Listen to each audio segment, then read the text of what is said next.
Hello everyone, welcome back to my channel.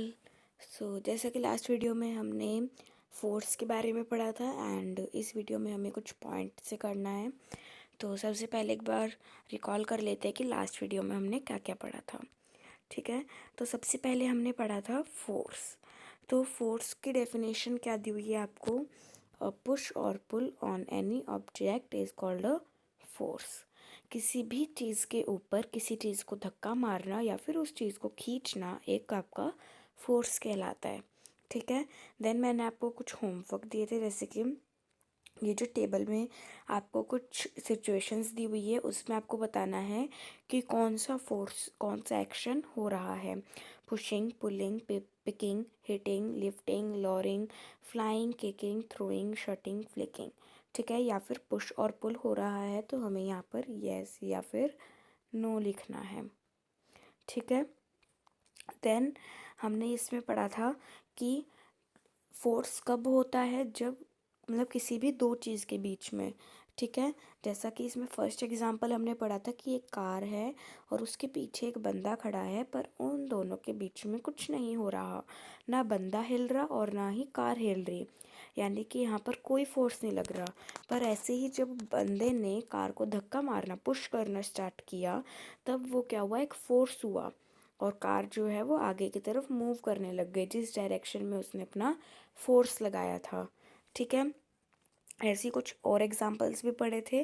Then हमने एक game के बारे में पढ़ा था, जो कौन सा गेम था, टग ऑफ वॉर, है ना। उसमें क्या होता है कि एक दो टीम होती है, हमने पढ़ा था ये सब। उसमें एक रस्सी होती है, रोप को दोनों टीम अलग अलग खींचती है। एक टीम उधर से खींचती है और एक टीम उसके अपोजिट साइड से खींचती है। तो क्या कोई भी फोर्स होगा? नहीं, बट जिस टीम की तरफ से ज़्यादा फोर्स लग रहा है वो टीम क्या होगी, वो विन हो जाएगी।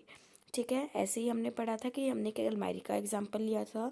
सपोज इट आपका और आपका फ्रेंड अलमीरा को पुश कर रहे हैं, तो अलमीरा क्या है, आगे की तरफ मूव करेगी एक ही साइड से अगर आप पुश करोगे तो।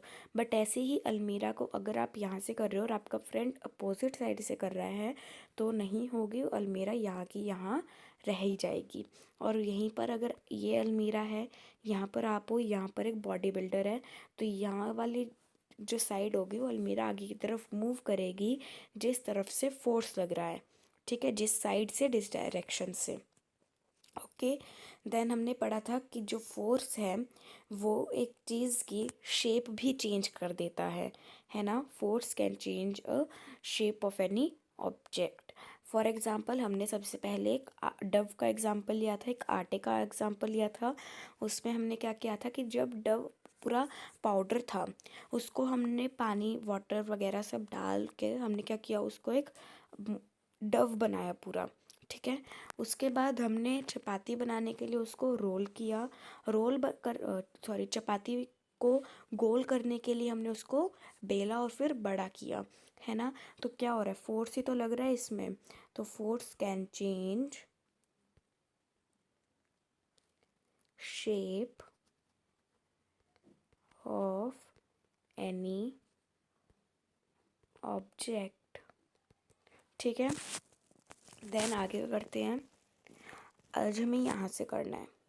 ठीक है, हैविंग परफॉर्म्ड, क्या आपने ये सारी एक्टिविटीज़ कभी भी परफॉर्म करी है? देखते हैं। May make an object move from rest.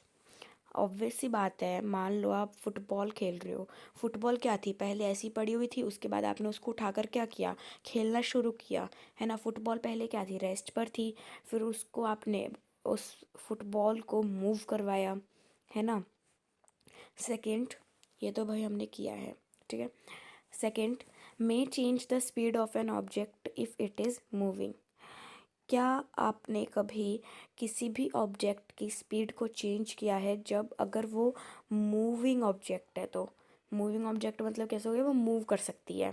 ठीक है, ऑब्वियस सी बात है, सपोज इट मैंने बॉल को फेंका, धीरे से फेंका, मैं क्या गई, बॉल को दोबारा बॉल के पास गई और उसको बहुत मतलब बहुत तेज़ी से फेंका, तो उसकी क्या हुई, स्पीड ही तो चेंज हुई। किसकी वजह से, फोर्स की वजह से, है ना। तो ये दोनों पॉइंट ही हमने किए हैं। Then third, may change the direction of motion of an object. क्या एक ऑब्जेक्ट की आपने कभी डायरेक्शन चेंज करी है?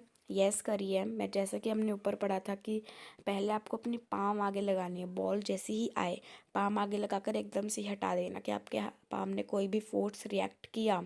यस किया, बिकॉज वो हमारे पाम के ऊपर डिपेंड करता है उसने कितना किया और किया या फिर नहीं किया, है ना। तो वैसे ही सपोज इट कि मैंने एक बॉल फेंकी, बॉल के पास गई, मैंने उसको राइट साइड में फेंक दिया, उसकी डायरेक्शन चेंज हो गई। ये थर्ड पॉइंट में हमने किया है। मे bring about a change in the shape of an object. क्या आपने एक ऑब्जेक्ट में उसकी शेप में चेंज लाए हो आप? यस लाए हैं। जैसे कि हमने ऊपर डव का एग्जांपल लिया था, साइकिल सीट का एग्जांपल लिया था। साइकिल तो सभी चलाते होंगे, इसलिए वो जो सीट थी वो पहले उठी उठी सी थी, जैसे ही हम उसके ऊपर बैठे वो दब गई तो उसकी शेप चेंज हो गई। फोर्थ भी किया है। May cause some all of this effects. क्या आपने उन ऑब्जेक्ट्स में कोई भी, वो किसकी वजह से हुई है या फिर उसमें कोई इफेक्ट्स आए हैं, ये आपके ऊपर डिपेंड करता है। तो इसका आंसर आप मुझे कमेंट बॉक्स में दोगे, ठीक है। देन जब एक फोर्स किसी भी मतलब किसकी वजह से या फिर उसमें कोई अफेक्ट आ जाता है, तो ये हमेशा याद रखना, ये बहुत ज़रूरी है याद रखना कि उस टाइम पे जो फोर्स होता है वो एक्शन के मतलब बिना एक्शन के जो है वो नहीं कर सकता, कोई भी फोर्स नहीं लग सकता, ठीक है। क्यों? क्योंकि वो फोर्स क्या होगा, किसी की वजह से, या तो वो उसमें कोई कॉज हो रहा होगा या फिर कोई अफेक्ट हो रहा होगा। इसीलिए जब तक कॉज और अफेक्ट नहीं होंगे तब तक फोर्स जो है वो नहीं होगा, नहीं अप्लाई होगा, ठीक है। दस, अब एक ऑब्जेक्ट जो है वो अपने आप से मूव नहीं कर सकती, वो अपने आप से उसकी स्पीड चेंज नहीं कर सकती, उसकी डायरेक्शन चेंज नहीं कर सकती और उसकी शेप चेंज नहीं कर सकती। फॉर एग्ज़ाम्पल, बॉल रेस्ट पे है, क्या वो अपने आप मूव करने लग जाएगी? नहीं करेगी। सपोज इट मैंने गेट के आगे बॉल रखी है, मैंने गेट को आगे की तरफ किया, बॉल क्या हुई? मूव हुई। किसकी वजह से हुई? गेट की वजह से। गेट किसकी वजह से हुआ? हमारी वजह से हुआ। तो बॉल तो अपने आप नहीं हुई ना मूव, यानी कि एक ऑब्जेक्ट अपने आप से मूव नहीं हो सकता। उसके बाद सपोज इट मैंने एक बॉल को फेंका, मेरे पाम पे डिपेंड करता है कि मैंने उसको कितनी तेज़ पुश किया। आगे जाकर अगर वो स्लो हो जाती है तो क्या वो अपने आप तेज़ हो जाएगी? नहीं होगी। यानी कि एक ऑब्जेक्ट अपनी स्पीड भी अपने आप से चेंज नहीं कर सकता। मैंने बॉल को फेंका लेफ़्ट साइड में, क्या वो अपने आप ही राइट साइड में आ जाएगी? नहीं आएगी। यानी कि डायरेक्शन भी चेंज नहीं कर सकता एक ऑब्जेक्ट। देन मैंने आटा लिया, आटे को ऐसे ही रख दिया और उसको मतलब डव बना दिया, पर क्या वो अपने आप गोल चपाती में बदल जाएगा, शेप चेंज कर लेगा? नहीं करेगा, ठीक है। Then 11.6 contact forces. अब हम कुछ नया पढ़ेंगे क्योंकि अब तक हम क्या कर रहे थे, सिर्फ और सिर्फ फोर्सेस के बारे में पढ़ रहे थे। तो कॉन्टैक्ट फोर्सेस में फर्स्ट फोर्स आता है आपका मस्कुलर फोर्स, ठीक है। सो क्या आप एक बुक को पुश कर सकते हो या फिर उसको लिफ्ट कर सकते हो एक टेबल से बिना उसे टच करे? क्या आप एक पानी की पानी की बाल्टी को उठा सकते हो या फिर उसको मतलब बिना पकड़े? तो इसमें आपने क्या किया, एक फोर्स लगाया उस ऑब्जेक्ट पे, ठीक है। आपकी जो बॉडी थी वो उस ऑब्जेक्ट के कांटेक्ट में थी, है ना। हमने पढ़ा, मान लो एक टेबल है, suppose it this is a table, नहीं table, yes this is a table, यहाँ पर एक बुक पड़ी है, मैंने उसको क्या किया, बिना टच करे उसको पुश कर दिया, क्या वो होगी? ऑब्वियस सी बात है वो रेस्ट पोजीशन पर ही रहेगी अपनी, ठीक है। या फिर बिना टच करे उसको उठा लिया, नहीं उठेगी, वो हवा में थोड़ा छोड़ दूंगी मैं उसे। और ऐसे ही सपोज इट कि एक बकेट है, एक बकेट है, आपने क्या किया, उसको बिना लिफ्ट करे, बिना उठाए ही उसको मतलब सॉरी बिना टच करे ही उसको उठा लिया, क्या आप उठा पाओगे? नहीं उठा पाओगे। तो वो जब आप बुक को पुश करोगे तो वो क्या होगा, वो ऑब्जेक्ट क्या है, आपकी बॉडी के कांटेक्ट में है, आपकी बॉडी से अटैच है ना। तो ये क्या हो गया आपका कांटेक्ट फोर्स हो गया। बहुत इजी था कि जो ऑब्जेक्ट हमारे कांटेक्ट में हो, हमारी बॉडी से टच हो, वो क्या हो गई, कांटेक्ट फोर्स हो गई। बट अभी हम मस्कुलर फोर्स पढ़ रहे हैं, ठीक है। तो जो कांटेक्ट मतलब जो हमारी बॉडी होती है, सपोज इट जैसे कि एक स्टिक से या फिर एक रोप से कांटेक्ट जो आप रखते हो, वो क्या होगा, आपका कांटेक्ट फोर्स हो गया, ठीक है। जब हम एक ऑब्जेक्ट को पुश करते हैं, धक्का मारते हैं, जैसे कि एक स्कूल बैग या फिर एक पानी की बाल्टी, तो वहाँ पर कौन सा फोर्स आता है, वहाँ पर मतलब क्यों फोर्स आता है और कैसे फोर्स आता है, कौन सा फोर्स आता है। तो वो जो फोर्स होता है वो आपकी मसल से आता है, ठीक है। आपके अंदर अगर दम ही नहीं होगा तो क्या पानी की बाल्टी को धक्का मार लोगे, उसको उठा लोगे, नहीं उठा पाओगे। आपकी मसल्स जो है वो अब उस पानी की बाल्टी को उठाती है ना। तो जो काम आपकी मसल्स करती है और एक फोर्स लगाती है, वो क्या हो गई, आपकी मस्कुलर फोर्स हो गई, ठीक है। जो the force resulting due to the action of muscles is known as the muscular force. जो फोर्स एक ऑब्जेक्ट पर मसल्स के द्वारा अप्लाई होता है, वो क्या हो गया, आपका मस्कुलर फोर्स हो गया, ठीक है। देन जो एनिमल्स होते हैं वो अपनी मस्कुलर फोर्स का यूज़ करते हैं ताकि वो फिज़िकल एक्टिविटी और कुछ टास्क्स कर पाए, जैसे कि बुलक्स, हॉर्सेस, डोंकीज, कैमल्स। ये सब क्या है, टास्क यूज़ करने के लिए हम यूज़ कर टास्क कंप्लीट करने के लिए हम यूज़ करते हैं, है ना। जैसा कि ये उन टास्क को कंप्लीट करने के लिए क्या करते हैं, अपने मसल्स का यूज़ करते हैं और तब वहाँ पर मस्कुलर फोर्स अप्लाई होता है। जैसा कि हमें फिगर 11.9 में दिया हुआ है, जैसे कि ये बुलक्स है ना। तो इसके ऊपर क्या किया, एक किसान ने कुछ सामान रख दिया। तो वो क्या है, जो किसान है वो थोड़ी ना लेके जा रहा है, वो जो बुलक्स है उन्होंने उसका सामान का बोझ जो है वो अपने ऊपर रखा हुआ है, और वो कैसे उसको आगे तक खींच के लेकर जा रही है, अपनी मसल्स के द्वारा, ठीक है। देन कभी कभार क्या होता है, जो मस्कुलर फोर्स होता है वो एक ऑब्जेक्ट पे किसी भी मतलब जब वो मस्कुलर फोर्स कब अप्लाई होता है, जब हम किसी ऑब्जेक्ट के कांटेक्ट में होते हैं, ठीक है। तो वहाँ पर हो जाता है कांटेक्ट फोर्स। उससे पहले कोई भी फोर्स अप्लाई नहीं होगा जब तक हम किसी भी चीज़ के कांटेक्ट में ना हो। जैसा कि हमने पहले एग्जांपल लिया था कि आप बुक को बिना टच करे उसको धक्का मार सकते हो, फिर उसको उठा सकते हो या फिर पुल कर सकते हो। तो क्या कांटेक्ट फोर्स के भी कुछ टाइप्स होते हैं, देखते हैं। देन आपका टॉपिक आता है फ्रिक्शन, ठीक है। पहले ही बता देती हूँ, 12th चैप्टर पूरा का पूरा फ्रिक्शन के ऊपर है। सो कुछ आपके एक्सपीरियंसेस को ले ही लेते हैं। एक बॉल जो है वो रोल हो रही है एक ग्राउंड पे, ठीक है। और वो एक टाइम पर आकर स्लो हो गई और एक टाइम पर तो आकर वो रुकी गई। ऑब्वियस सी बात है, आप कितनी भी तेज बॉल फेंको, कभी ना कभी आकर वो स्लो होगी, और स्लो होने के बाद कभी ना कभी आकर वो रुकेगी, रेस्ट पोजीशन पर आएगी ही आएगी। तो जब आप अपने साइकिल को पैडलिंग करते हो, मतलब उसको पैडल मारते मारते छोड़ देते हो, तो क्या आपकी साइकिल स्टॉप हो जाती है? बिल्कुल हो जाती है। स्लो हो जाती है पहले, फिर स्टॉप होती है ना। एकदम से तो स्टॉप नहीं हो जाती ना। आप पैडल मार रहे हो बहुत देर से, पहले क्या हुई, स्लो हुई, और फिर क्या हुई, एकदम रुक गई, रेस्ट पोजीशन पर आ गई, ठीक है। एक कार या फिर एक स्कूटर रेस्ट पोजीशन पर आता है जब उसका इंजन जो है वो स्विच ऑफ हो जाए, ख़राब हो जाए, बंद हो जाए, है ना। सिमिलरली ऐसे ही एक बोट जो है वो रेस्ट पोजीशन पर आती है जब वो rowing it when we rowing it, जब उसको हम ऐसे चलाना छोड़ देते हैं, जैसे हम चलाते हैं ना पानी में, वैसे, ठीक है। क्या आप कुछ ऐसे ही एक्सपीरियंसेस ऐड कर सकते हो? इन सब सिचुएशंस में कोई भी फोर्स अप्लाई नहीं हो रहा था ऑब्जेक्ट्स पर। आप सोच सकते हो बिना फोर्स अप्लाई हुए ये सब काम हो रहे हैं।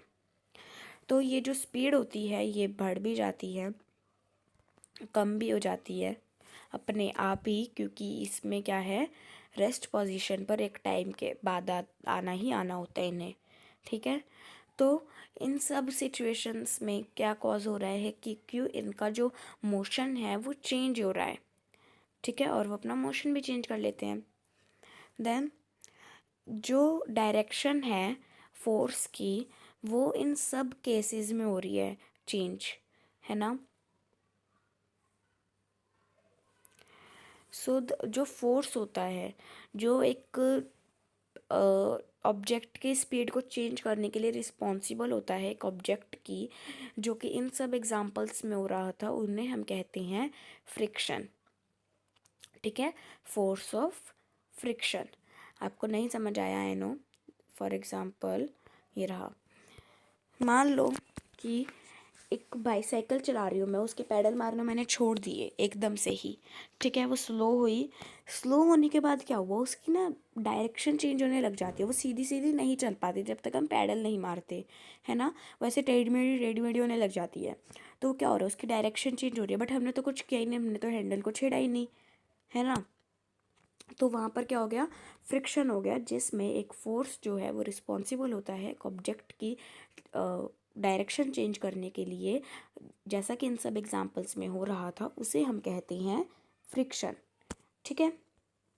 तो ये जो फोर्स ऑफ फ्रिक्शन होता है ये बॉल और ग्राउंड के बीच में होता है, ठीक है, जो बॉल को रेस्ट पोजीशन पर लाता है, ठीक है। फ्रिक्शन कब अप्लाई होता है, जब एक बॉल जो है वो ग्राउंड पर मतलब खेली मतलब उसके साथ खेला जा रहा है और उसको रोल किया जा रहा है ग्राउंड पर, और वो उसको क्या करता है, एक रेस्ट पोजीशन पर ला देता है, उसे हम कहते हैं फ्रिक्शन, ठीक है। देन सिमिलरली ऐसे ही जो फ्रिक्शन होता है वो पानी और बोट के बीच में भी होता है, जो कि बोट को एकदम से ही स्टॉप कर देता है जब हम उसे चला रहे होते हैं, ठीक है।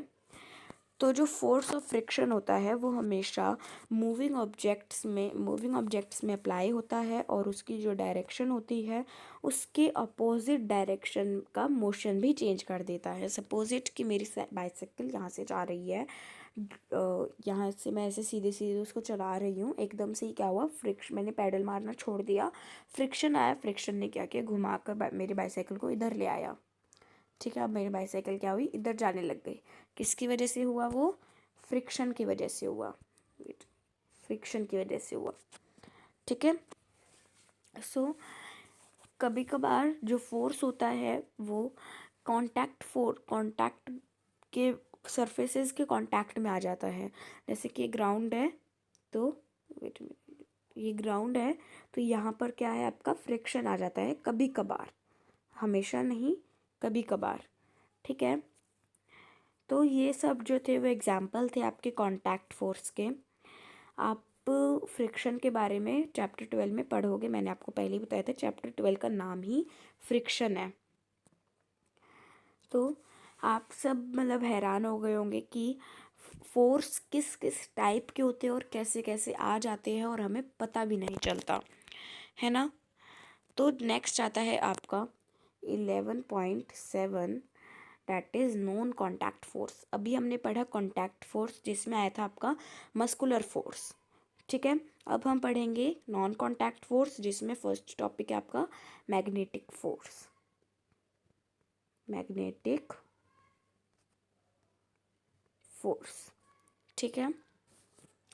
हमें बार मैग्नेट्स का कुछ पेयर लेने हैं, एक पेयर लेना है बार मैग्नेट्स का, उसे एक मैग्नेट के राउंड मतलब पेंसिल जो है ना, आपकी पेंसिल जो होती है ना, उस पेंसिल के राउंड शेप पे उन मैग्नेट्स को लगा देना है, ठीक है। 3 राउंड शेप्ड पेंसिल लेनी है आपको, पेंसिल तो राउंड शेप ही होती है। तो जैसा कि फिगर 11.10 में हमें शो किया हुआ है, ऐसे आपको ऐसे करना है, या फिर ऐसे कर लेना, दोनों सेम ही है, नहीं सेम नहीं है, जो रेड वाला पॉइंट है वो इधर है और ब्लू वाला पॉइंट इधर है, और ऊपर वाली फिगर में रेड वाला पॉइंट इधर है और ब्लू वाला पॉइंट इधर है, तो आप ऐसे कर लेना, ठीक है। आपको 3 राउंड शेप्ड पेंसिल लेनी है और उसके ऊपर एक बार मैग्नेट को रख देना है, ठीक है। ऑब्वियसली बात है वो चिपकेगा नहीं, क्योंकि पेंसिल कौन की उसकी होती है, वुडन की होती है, और मैग्नेट्स में मैग्नेट्स ही यूज़ करा जाता है, ठीक है। अब आपको एक एंड दूसरे मतलब कि इसमें दिया हुआ है ना, पहले आप ऐसे करना, क्या करना है आपको, रेड वाला पॉइंट इधर रखना है और ब्लू वाला पॉइंट उसके अपोजिट डायरेक्शन में रखना है। उसके बाद आपने एक पेयर लिया था, तो एक जो मैग्नेट आपका बचेगा बार मैग्नेट, उसका जो ब्लू वाला पॉइंट है वो रेड वाले पॉइंट के पास लेकर जाना है और रेड वाला पॉइंट आपके हैंड में पकड़ना है। ठीक है। देन सेकंड केस में आपको क्या करना है, वैसे ही करना है, बट जो आपने मैग्नेट रखा था उसको अपोजिट डायरेक्शन में रखना है, यानी कि रेड वाला पॉइंट इधर होना चाहिए और ब्लू वाला पॉइंट इधर। ठीक है। उसके बाद जो दूसरा आपका बार मैग्नेट है उसको ब्लू के पास, ब्लू के मतलब ऐसे पहले ब्लू और रेड था, अब ब्लू टू ब्लू हो जाएगा। तो आप देखना क्या वो, सॉरी, यस, हाँ, तो क्या वो मतलब ऐसे अटैच हो रहे हैं? ऑब्वियस सी बातें नहीं होंगे, इस केस में नहीं होंगे और इस केस में हो जाएंगे, क्योंकि ब्लू और रेड का कॉम्बिनेशन था और रेड और सॉरी ब्लू और ब्लू का होता है, तो वो अटैच नहीं होंगे। क्यों? Due to force. ये सब किसका काम है? फोर्स का काम है। ठीक है। देन जो मैग्नेट थे जो आपने पेंसिल के ऊपर रखे थे, रोल मैग्नेट को, और दूसरे मैग्नेट को जब आप उसके पास लाए थे तो क्या हुआ था? क्या उसमें कोई मूविंग हुई थी उसके डायरेक्शन में जो कि मैग्नेट ने अप्रोच किया हो? क्या आपने ऑब्जर्वेशंस कुछ सजेस्ट करती है? इसका मतलब क्या है कि जो फोर्स है वो दो मैग्नेट्स के बीच में अप्लाई हो रहा है, कुछ एक्ट कर रहा है। आपने क्लास 6th में भी पढ़ा था कि जो जैसे कि जो पोल्स होते हैं वो दो मैग्नेट्स के एक दूसरे की तरफ मतलब रिपेल होते हैं, यानी कि एक माइनस और एक प्लस पॉइंट होता है। सेल में भी पढ़ा था आपने, है ना? सेल था ना, जैसे कि एक सेल है तो यहाँ पर एक प्लस पॉइंट होता है, यहाँ पर एक माइनस पॉइंट होता है, वैसे ही मैग्नेट्स में भी suppose it this is your magnet and यहाँ पर प्लस पॉइंट है एंड यहाँ पर माइनस पॉइंट, या फिर यहाँ पर माइनस पॉइंट या फिर यहाँ पर प्लस पॉइंट। ठीक है।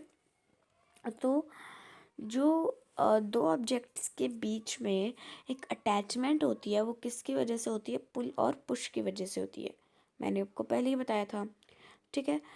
तो क्या आपके पास मैग्नेट, सॉरी, जो आपने एक्टिविटी परफॉर्म करी है उसमें जो मैग्नेट्स है क्या वो कांटेक्ट में आ रही हैं जब आपने ए मैग्नेट को बी ए से अटैच किया और बी मैग्नेट को बी से अटैच किया? ठीक है, नहीं आ रहे थे। The force exerted bye magnet is an example of a non contact force. जो फोर्स मैग्नेट के द्वारा किया गया उसका एग्जाम्पल है एक नॉन कॉन्टैक्ट फोर्स का। ठीक है। ऐसे ही जो फोर्स होता है जो मैग्नेट के द्वारा किया जाता है, एक्सर्ट हुआ जाता है एक आयरन के पीस पर, वो भी क्या है? आपका नॉन कॉन्टैक्ट फोर्स है, यानी कि क्योंकि आयरन के पीस पर जो है मैग्नेट ऑब्वियस सी बात है चिपक जाएगा। ठीक है। देन आता है आपका इलेक्ट्रोस्टैटिक फोर्स। ठीक है, इसके तो नेम से ही पता चल रहा होगा, जो कि इलेक्ट्रिक के द्वारा किया जाता है। सो यहाँ पर एक्टिविटी करते हैं। पहले हमें एक प्लास्टिक की स्ट्रॉ लेनी है और उसको ना दोनों इक्वल पीसेस में कट कर देना है। ठीक है। उसके बाद एक जो पीस होगा उसको एक टेबल पे लगा देना है थ्रेड थ्रेड के पीस से हेल्प के। ठीक है। फिगर 11.11 ऐसे देखो, आपको टेबल पर लगाना है। यहाँ पर आपने, ये रही आपकी टेबल, यहाँ पर आपने क्या किया, आपका जो थ्रेड था ना वैसे लटका दिया और यहाँ पर क्या है, टेप लगा दी। ठीक है। उसके बाद उस थ्रेड को क्या किया, जो आपने एक स्ट्रॉ ली थी उसके ऊपर ऐसे टाई कर दिया, बांध दिया। ठीक है। और उसके बाद जो एक स्ट्रॉ थी उसका क्या करना है देखते हैं। उसके जो दूसरा पीस था स्ट्रॉ का उसको अपने हाथ में ही रखना है और उसको रब करना है उसके दोनों एंड से एक पेपर शीट से। ठीक है, पेपर की जो शीट होती है ना उससे। उसके बाद आपको एक जो स्ट्रॉ का रब्ड एंड था, एक जो आपने रब किया था उसको स्ट्रॉ के पास लाना है जो कि आपने लटकाई थी, होल्ड की थी। ठीक है। देन आपने जो दोनों पीसेस थे उन दोनों को एक साथ टच नहीं करना। पास लाना है, बस टच नहीं करना। आपने क्या ऑब्जर्व किया? उसके बाद जो आपके हाथ में स्ट्रॉ थी, उसका जो रब पार्ट था उसको एक स्ट्रॉ के जो मतलब दोबारा वाला बचा था उसको भी पेपर पर जो है वो रब कर लेना है। ठीक है। दोबारा जो आपका स्ट्रॉ का पीस था उसको एक पेपर के पास लाना है जो कि फ्री एंड था आपके सस्पेंडेड स्ट्रॉ का। आपने अब क्या ऑब्जर्व किया? आप समझे? आगे देखते हैं। A straw is said to have acquired electrostatic charge after it has been rubbed with a sheet of paper. Such a straw is an example of a charged body. इसमें हमने क्या देखा कि जब हमने जो आपके हाथ में स्ट्रॉ थी उसको पेपर पे रब किया और दूसरी वाली स्ट्रॉ के पास लेकर आए तो वो क्या हुई? पास लेकर आना था, वो क्या हुई? उसका वो ब्लो होने लग गई, है ना? क्यों? क्योंकि उसमें करंट आ गया था। तो the force exerted by a charged body on another charge और uncharged body is known as electrostatic force. तो जो फोर्स एक चार्ज बॉडी के द्वारा एक दूसरी चार्ज बॉडी पे या फिर अनचार्ज बॉडी पे लगाया जाता है उसे हम कहते हैं इलेक्ट्रोस्टैटिक फोर्स। ठीक है। ये फोर्स कब आता है प्ले में? जब हमारी बॉडी जो होती है वो किसी भी चीज़ के कांटेक्ट में नहीं होती, दूर होती है। तो जो इलेक्ट्रोस्टैटिक फोर्स है वो एक दूसरा एग्जाम्पल है एक नॉन कांटेक्ट फोर्स से। ठीक है। इसके बारे में आप इलेक्ट्रिक चार्जेस वगैरह के बारे में हम चैप्टर 15 में ज़्यादा अच्छे से पढ़ेंगे। देन आता है ग्रेविटेशनल फोर्स। तो इसे देखते हैं।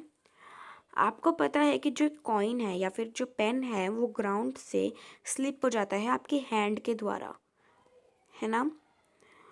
तो जो लीव्स है या फिर जो फ्रूट्स है जो कि पेड़ से आकर नीचे गिरते हैं तो वो क्यों गिरते हैं? क्या आपने कभी सोचा है?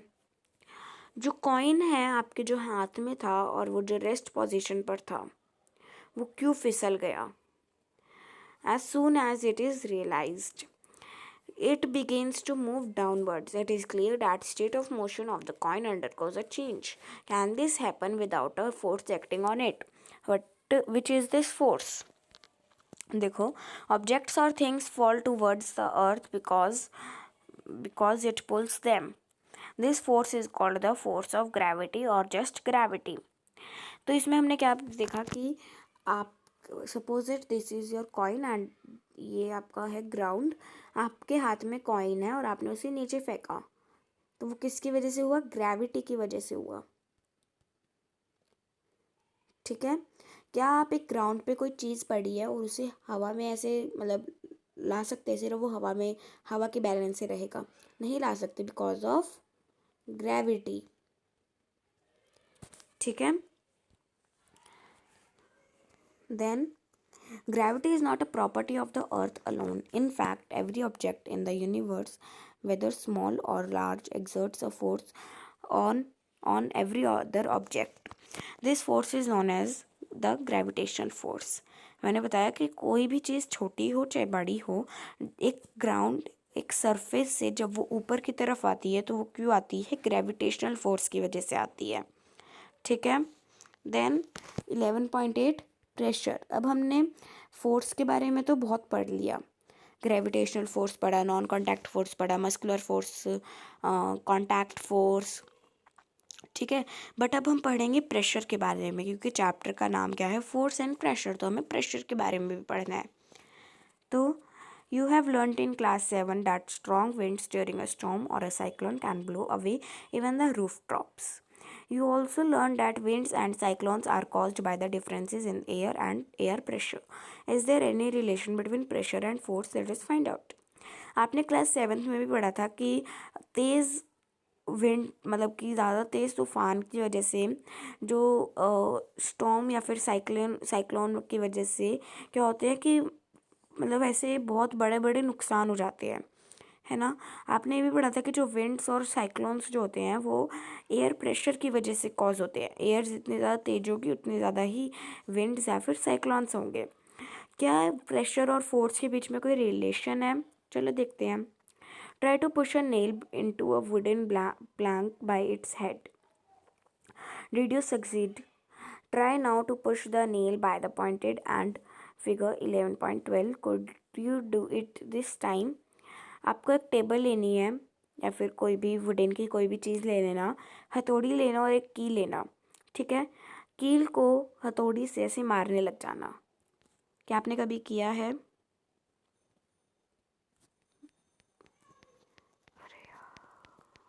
हाँ। तो अब आपको वेजिटेबल्स को कट करना है नाइफ से और और उसके बाद एक शार्प नाइफ से। क्या वो इजी होगा? Do you get the feeling that the area over which the force is applied, for example, the pointed end of the nail, plays a role in making these tasks easier? The force acting on a unit area of a surface is called pressure. तो एक छोटे से area में जो force होता है उसे हम कहते हैं प्रेशर, ठीक है। यानी कि क्या पता चला है इससे हमें कि जो जब तक फोर्स नहीं होगा जब तक प्रेशर नहीं होगा, ठीक है। फोर्स के बाद ही आपका प्रेशर होगा। Wait a minute. फोर्स के बाद ही आपका प्रेशर होगा, फोर्स से पहले प्रेशर नहीं हो सकता, ठीक है। तो प्रेशर का एक फॉर्मूला होता है, फोर्स अपॉन में area on which it acts. Suppose it आपका फोर्स क्या है 25 और एरिया क्या है 27। नो नो नो, ये कट नहीं है, और 30 ले लेते हैं एरिया आपका, ठीक है। देन हमने इसको 5 के टेबल से कट किया, आपका क्या आता है 5 अपॉन में 6। तो इसको हम डिवाइड करते हैं,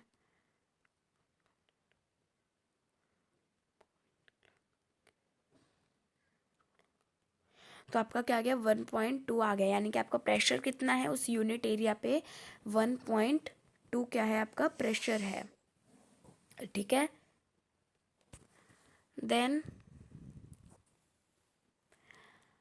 note the area as is in the denominator in the above expression. So the smaller the area, larger the pressure on a surface for the same force.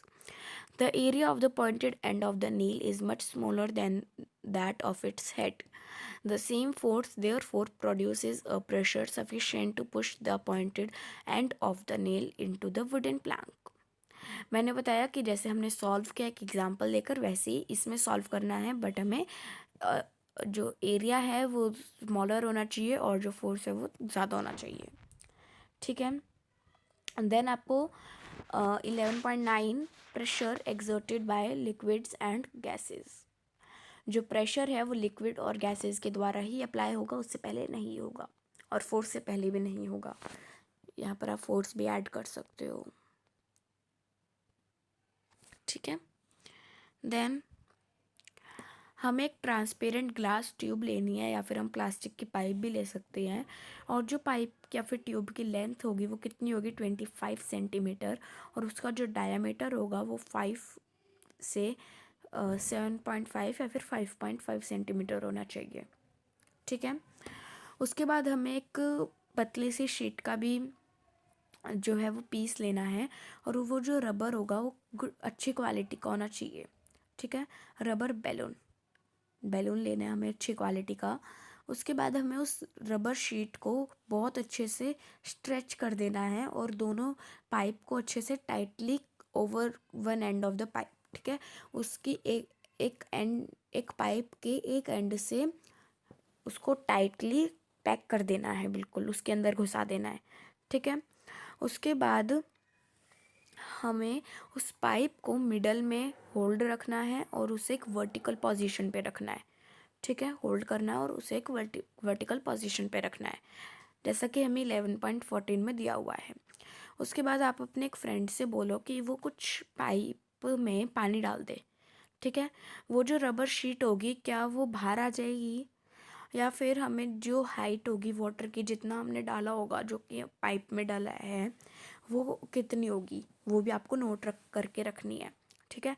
और हमें कुछ पानी लेना है फिर से, हमें दोबारा देखना है कि जो बल्ज है जो रबर शीट पे है, रबर शीट के अंदर जो बल्ज है और जो हाइट है वाटर की पाइप के अंदर, हमें यही प्रोसेस दोबारा बहुत बार करना है। और आप क्या देखते हो, क्या बल्ज और रबर शीट के अंदर कोई रिलेशन है या फिर हाइट ऑफ वाटर पाइप में जो है? ऐसे देखो, आपने दो पाइप ली है ना, बल्ज यहाँ पर लगाया, पानी भरा, पानी सेम इक्वल भरा था आपने, बट क्या हुआ जब आपने उसे दबाना शुरू किया तो इसमें पानी डलना शुरू हुआ और इसमें क्या हुआ, नहीं डलना शुरू हुआ, यानी कि इसमें ऐसा का ऐसा पानी है और इसमें कम होने लगा। तो वो किसकी वजह से हुआ? ड्यू टू प्रेशर, बिकॉज आपने उसे दबाया। जब तक आप उसे दबाओगे नहीं जब तक नहीं होगा। ठीक है। देन एक्टिविटी 11.9, हमें एक प्लास्टिक की बॉटल लेनी है या फिर आप एक पानी और या फिर सॉफ्ट ड्रिंक के वाटर भी बॉटल भी ले सकते हो। उसके बाद हमें एक सिलेंड्रिकल ग्लास ट्यूब के अंदर उसे फिक्स करना है और कुछ सेंटीमीटर लॉन्ग हमें उसका बॉटम लेना है, जो कि हमें 11.15 में दिया हुआ है ऐसे। तो देखो, इसमें आपको ऐसे समझा देते हो। आपने एक बॉटल ली, उसको यहाँ से कट कर दिया, ठीक है, यहाँ पर बैलून लगा दिया। आपने क्या किया, उसके अंदर पानी भर दिया।